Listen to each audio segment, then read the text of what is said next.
Koha njihet si një fjalë që përdoret për treguar vazhdimsinë nga e shkuara në tashme në të ardhmen, si kusht themelor i lëvizjes së materjes, por dhe përdorime të tjera mund të marrë fjala siç është moti, ritmi i muzikës, kohët e motorit e kështu me radhë.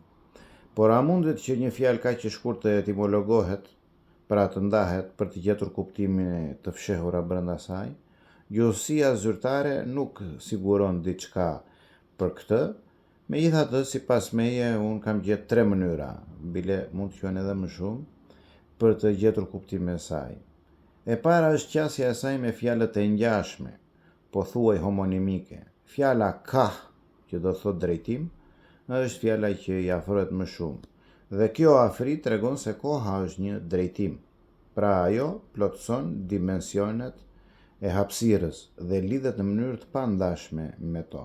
Kjo tregohet edhe në fjalë tjera, siç është fjala zonë, që është dimension, dhe sezon, që është kohë, apo udhë, që është dimension, dhe periudhë, që është kohë.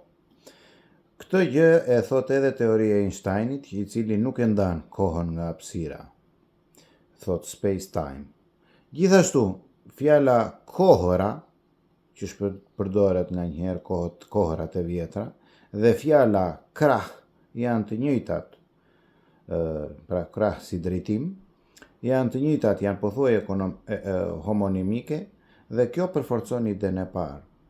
Një mënyrë tjetër është ndarja në rrokje që jep 2 embrione, ko dhe h, të cilat duket se në pamje të parë nuk kanë ndonjë kuptim të pavarur, por nëse shikojmë fjalën h për h, që nën kupton tani për tani, na sjell një mundësi të re.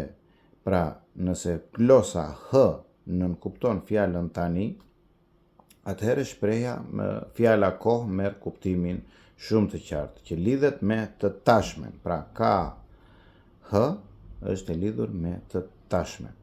Dhe një fjalë e urtë kur thot koha është flori, kuptimi i saj merr, në këtë rast fjala e urtë merr kuptimin e duhur, pasi floriri është ajo që flë, që mbahet në vend, dhe koha është ajo që tregon vetëm të tashmen, pasi ardhmja dhe e shkuara nuk ekzistojnë, në kuptimin që nuk mund të kapërcesh në të shkuarën apo të ardhmen. Gjithmonë do të jetë tani dhe sot.